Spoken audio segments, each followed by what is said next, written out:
I'm Elaine Swann, America's leading lifestyle and etiquette expert, and I welcome you to Modern Etiquette with Elaine Swann. It's the podcast where etiquette meets real life and grace is always in style. You may have seen me on shows like The Today Show, Access Hollywood, or What the Fit with Kevin Hart. And now, I am here to help you navigate life with grace and style. In each episode, we'll dive into modern dilemmas, whether it's handling travel plans with friends, splitting the bill at dinner, or choosing the perfect host gift. I'm here to answer your real-life etiquette questions. So pour a cup of tea, relax, and let's go on this journey to becoming the best version of ourselves, one polite step at a time. Hey. Yes, that Modern Etiquette with Elaine Swann. We're back. You know what? I just want to say thank you for those of you all who are sending your questions in to me. I am loving them. And we are sifting through all these questions and really trying to pull out the ones that we think are valuable to other people. So keep them coming. Send those questions in to me. I'll talk a little bit more at the end of the show about how we can get those questions. At ElaineSwann.com. Oh, yes. There we go. Yes, questions. Send me the question. Questions at ElaineSwann.com. That's Swan with two N's. Send me the question. You can send it to me as an email. Our producer, Kelly, will read it on air. That's right. Or if you want us to hear your voice, then send us a voice memo and we'll make sure that we share it. So let's take a deep dive. I want to hear some Reddit question, producer Kelly. Such good questions, Elaine. It's good stuff. Reddit. Awesome. Okay. So here's a question regarding office etiquette. Ooh, okay. Okay. Here's the question here. I'm in the middle of switching career paths, and I have just accepted my first office administrative assistant position. I will start soon. I'm not always the best at knowing basic etiquette, and I have a hard time reading people. I want to do well in this position and gain the respect of my bosses and colleagues.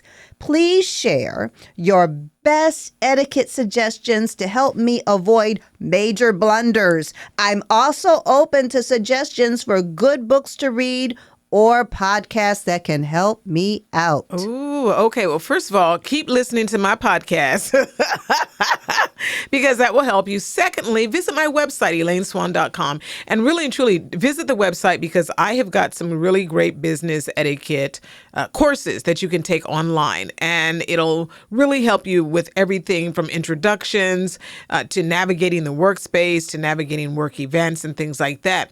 The other thing to do is to make sure that you take whatever information that you have and look at it from the perspective of a muscle, so that you're kind of creating muscle memory in terms of showing up the best way that you can. And what I mean by that is practice in terms of connecting with people, talking with folks. Refine everything you do, from what you wear to how you speak to how you interact with people. Now, every company has its culture. So one of the things I want you to do is go on a reconnaissance mission and take a look and see what's happening within that company culture. You might be in an environment where you think everything is very, very formal, but once you start to kind of look around at the culture and take a deep dive, you might find that folks are a little bit more laid back. So don't just look at the website. Don't just look at the things that the company puts out, but go behind the scenes. Check out the different departments. Even from department to department, you might find that people dress differently, they communicate differently. So make sure that you're doing everything to fit in. And when I say fit in, meaning wear the colors of the company, things like that. If you're ever representing the brand, listen to the jargon that folks are utilizing in the workplace and make sure that you're speaking the same speak as far as things are concerned. And ask questions. Asking those questions are going to be so important so that this way you're taking down information, you're asking those questions, and you're applying those things to yourself. So one of the main things that you can do in order to really elevate the way you conduct yourself is to do a deep dive through your wardrobe, figure out and make sure that what you are wearing to work fits within your work environment. It sounds like you're moving into a leadership position. And so if you are, then you need to look like a leader. Not only the clothing that you wear, but also your shoes and your accessories as well. A lot of people say, I don't care what folks think about me and what they did, but people will deal with you based upon the way you present yourself to others. So in this particular instance, you want to present yourself in the best manner you can. So go through your closet, separate things and say, okay, this is my work stuff and this is my play stuff and this is my after work stuff. And these particular shoes fit, the occasion or not. So definitely the way you present yourself in front of people is one thing. And this boils all the way down to even your hair and makeup. Now, when I say that, I'm saying there's nighttime makeup. There's after hours makeup. Maybe it doesn't also necessarily belong in daytime. There's daytime hairstyles, nighttime hairstyles. There's wedding styles. You don't need to go to work looking like you're getting ready to be a bridesmaid in a wedding as far as your hairstyle is concerned. So think about that. Really give yourself an overhaul. And you can do this by looking online, looking at pictures, looking at folks who maybe have your same body type or body style. But I would say do an overhaul based upon the way you look first and foremost. And then secondly, and most importantly, practice talking to people you do not know. So this way you can elevate your conversations. You can elevate the way you present yourself. All right. That's it. I hope that helps as far as that's concerned. We're going to take a quick break and we're going to come right back. And then we're going to take a deep dive into our questions that you have sent in to me today. We'll be right back. Welcome back. We're back now with Modern Etiquette with Elaine Swann. I'm your host, Elaine Swann, the Etiquette Lady. We're going to go ahead and get really, really deep into your questions that you have sent to me today. All right. What have we got, Producer Kelly? We have our next question that has to do with email and texting. What is proper? Okay. Fire away. Hi, Elaine. What's the appropriate time frame to respond to an email or a text for the workplace? And is it different for families and personal emails and texts? Thank you, Elaine.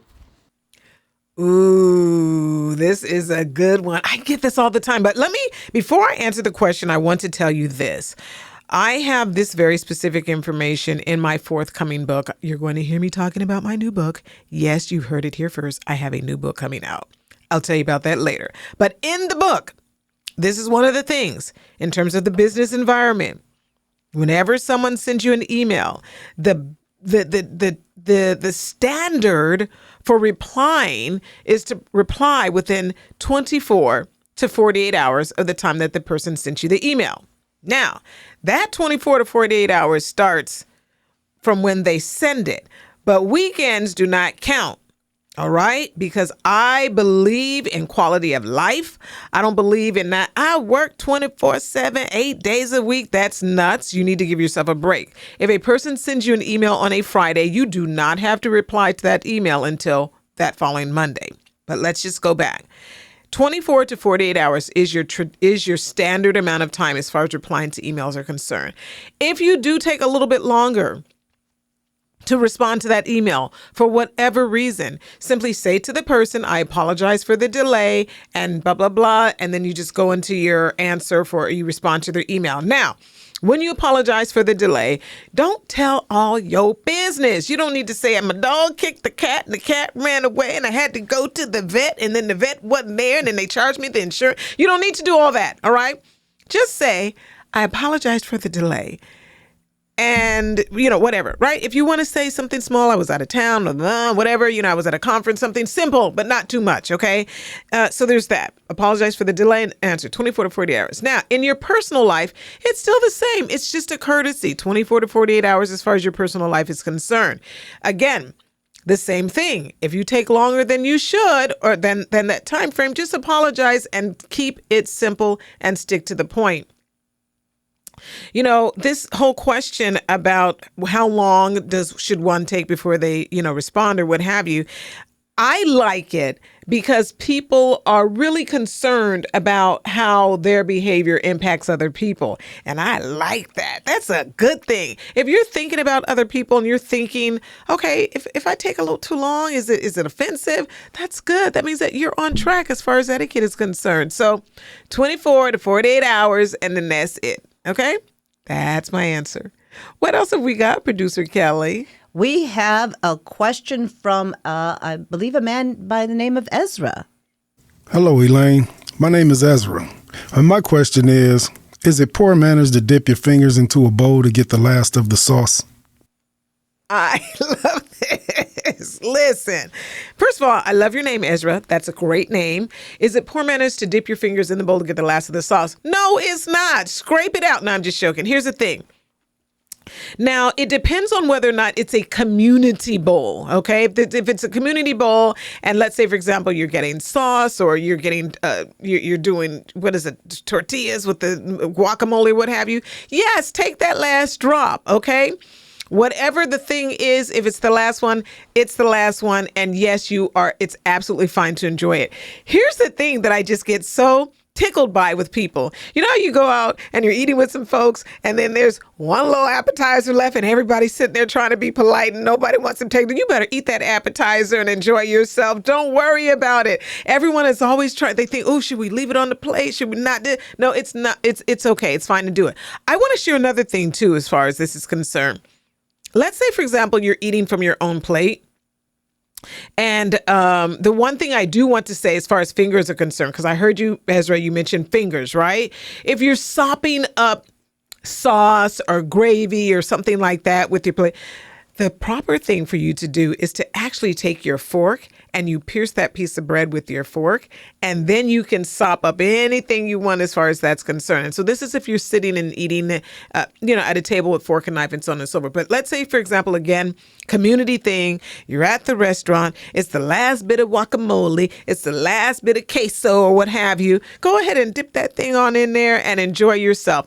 Finger foods are meant to be eaten with your fingers, all right?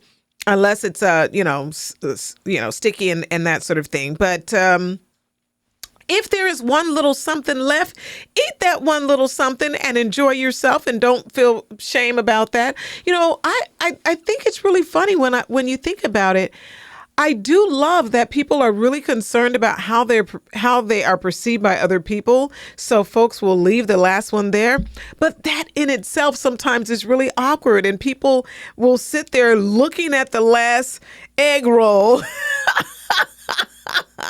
and no one wants to touch it unless you are Christopher Swann, my husband, because this man is like, I'm going to take the last one, no problem, and enjoy himself. And that's what I love about him. He loves life so much. My husband is the type of guy to where if you invite him to your home and he sits down and it takes you a little extra time to offer him something to drink, he's going to ask. He's going to say, may I have something to drink? And I love that about him too. So he's going to eat the last one. He's going to ask you for something to drink. And I think you should follow his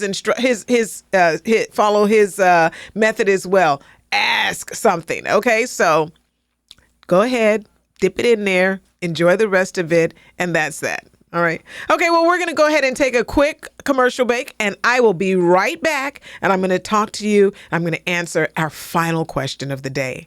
Here we go. Hi, and welcome back to Modern Etiquette with Elaine Swann. I'm your host, Elaine Swann, here on the podcast. I'm answering your questions. You all have been so gracious to send your questions to me. I love this. I love that you trust me enough to ask me the questions. And so tell your friends about the podcast. Make sure that if there's something that's going on in your life and you want the answer to, even if you send me a voice memo, and you can always get somebody to kind of send, do the voice for you and send it on along. But keep sending them in. Keep coming with these questions. It's great. We are sifting through your questions and we're pulling out the ones that we think everyone wants to hear an answer to. So we're going to go ahead and take our final question of the day. Let's hit it, Producer Kelly. And I just have to say before I ask this question, the sopping up, boy, I'm relieved. I just have to do it with a fork. Okay, got it. Do it with a fork. You're good to go. Yeah. Okay. Our final question of the day, Ms. Swann. I work with a woman who recently got engaged. As a gift to the engaged couple, our boss and his wife are throwing a cocktail party for them a week before the wedding. The invited guests are the rest of the employees at the very small company and their families, spouses, and kids. My question, and the question most of us have is, do we bring a gift? The wedding is a week later. So are we supposed to bring a gift to the boss's party and also a gift to the wedding that's happening a week later? What type of party is this?